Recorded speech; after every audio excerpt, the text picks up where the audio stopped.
سبيل الدموع سبيل. Broad minded لوگ میرے پاس زیادہ آتے ہیں. یار میری بیگم نے کہا میں دبئی جانا چاہتی ہوں ایکچولی میرے وہاں. میں نے کہا جاؤ یار کوئی مسئلہ نہیں بیگم, لائف انجوائے کرو, کوئی مسئلہ نہیں, ہم کوئی مولویوں کی طرح تھوڑی ہیں. دبئی چلی گئیں, وہاں گئیں, پھر وہاں سے آئیں, پھر وہ کزن آیا ہوا تھا, اس نے کہا کہ میں شوہر سے پوچھ رہا ہے کہ میں اپنی کزن کو ذرا شاپنگ کرا کے لے آؤں. ہاں بھائی بہن بھائی ہیں, کوئی مسئلہ نہیں ہے, جاؤ. کزن سے کیا ہو گیا, آنکھ مٹکا. اتنی محبت سے میاں بیوی رہ رہے تھے, اور کزن سے کیا ہو گیا. جس دن وہ صاحب کہہ رہے ہیں آپ کا ذہن کسی کا بھی اس صاحب کی طرف نہیں جائے گا, یہ کسی کا راز میں فاش نہیں کر رہا, کوئی جانتا ہی نہیں ہے ان کو, اور یہ بیان سن کے بھی انشاءاللہ نہیں پہچانیں گے. بہت پرانا واقعہ ہے. میں اس لیے کہہ رہا ہوں کہ لوگ یہ سمجھتے ہیں کہ میں ممبر پہ لوگوں کے راز فاش کر رہا ہوں, ایسا نہیں ہے. انشاءاللہ خود اس آدمی کا بھی ذہن نہیں جائے گا اس طرف. جس دن کزن رخصت ہو رہے تھے, واپس جا رہے تھے کراچی, ان صاحب نے کہا مجھے شک اس وقت ہوا کہ میری بیگم بہت زیادہ غمزدہ تھیں, جو میری رخصتی پر اتنی غمزدہ نہیں ہوتی. میں جب امریکہ جا رہا ہوتا تھا تو اتنا رونا نہیں آتا تھا, جس دن کزن جا رہا تھا تو بہت زیادہ پریشان تھی. میں نے کہا بیگم کچھ زیادہ ہو گئی اتنا, اور کزن بھی پھوٹ پھوٹ کے رو رہا ہے. کزن بھی کیا کر رہا ہے, پھوٹ پھوٹ کے رو رہا ہے. میں نے کہا یار میری بیوی ہے, مجھے اتنا رونا نہیں آتا اور نہ اس کو اتنا رونا آتا ہے, یہ دونوں کو اتنا کیوں رونا آ رہا ہے.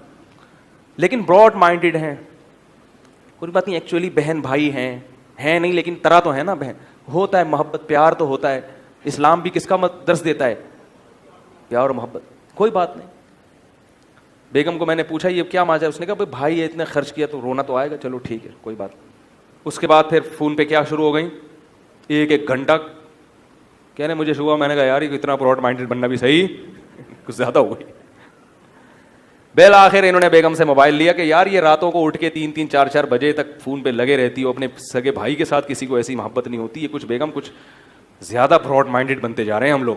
یہ میں مولویوں کی باتیں نہیں کر رہا, میں نے پچھلے درس میں مولوی صاحب کا قصہ سنایا تھا, لیکن تو وہ میں نے اس لیے سنایا تھا کہ جو قرآن پڑھا رہا ہے اور جس کا کردار ان تہمتوں سے ہمیشہ پاک رہا, جب وہ فتنے میں مبتلا ہو سکتا ہے تو لبرل آدمی جس کی نظر میں ان چیزوں کی اتنی ویلیو نہیں ہے کہ اگر اس سے مسکرا کے بات کر لی, اس کو کر کیا ہو گیا, کوئی طوفان تو نہیں آ گیا نا, تو ان کو کتنا خطرہ ہوگا. تو کہتے ہیں جب میں نے فون لیا اس سے تو بالآخر نتیجہ مختصر یہ کہ اس نے کہا کہ مجھے فارغ کر دو. کیا کر دو, طلاق دے دو, میں وہاں شادی کروں گی. تو یہ ہو رہا ہے.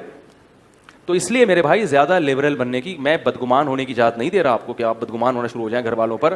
اللہ تعالیٰ جس چیز کو پسند نہیں کرتے, پوری سورہ نور کی آیتیں ہیں کہ عورت اپنی زینت کس کے سامنے, صرف شوہر, باپ, بھائی, بھتیجا, بھانجا, ان کے سامنے زینت اور سسر کے سامنے ظاہر کر سکتی ہے. پوری فہرست قرآن نے بیان کی ہے کہ ان کے علاوہ عورت کسی کے سامنے زینت ظاہر نہیں کر سکتی, نہ قرآن پڑھتے ہوئے. اب آپ کو ایجوکیشن میں قرآن سسٹم رکھ دیں کہ قرآن پڑھا جائے گا صبح شام, لیکن قرآن کی دھجیاں اڑائی جا رہی ہیں. قرآن کہہ رہے جوان عورت, یہ جو لڑکی جوانی کے قریب ہو وہ بھی اسی کے حکم میں داخل ہے, وہ لڑکے کے سامنے زینت ظاہر نہیں کر سکتی. اور آپ کہہ رہے ہیں ہم قرآن پڑھا رہے ہیں, ہمیں ایسا قرآن نہیں چاہیے. آپ ان کو انگریزی پڑھا دیں لیکن کو ایجوکیشن سسٹم کو کیا کر دو میرے بھائی, ختم کر دو. تو میں اس لیے کہہ رہا ہوں کہ عوام کی ذمہ داری ہے. میں کسی سیاسی تنظیم کے خلاف نہیں کر رہا آپ کو کہ آپ کے ان کا موٹیو ہے, یہ جس کا بھی ہو, لیکن عوام, سیاسی لوگ چاہے مذہبی جماعتیں ہوں یا لبرل ہوں, وہ دیکھتی ہیں پبلک کدھر جا رہی ہے. تو پبلک اگر یہ عوام مطالبہ کرے گی حکمرانوں سے کہ ہمیں کو ایجوکیشن سسٹم نہیں چاہیے, تو حکمران اس پر آئیں گے. پبلک اس میں خاموش ہو کے بیٹھ گئی ہے, کمپرومائز کر کے بیٹھ گئی ہے, جس سے ہماری نسلیں تباہ ہو جائیں گی مستقبل میں.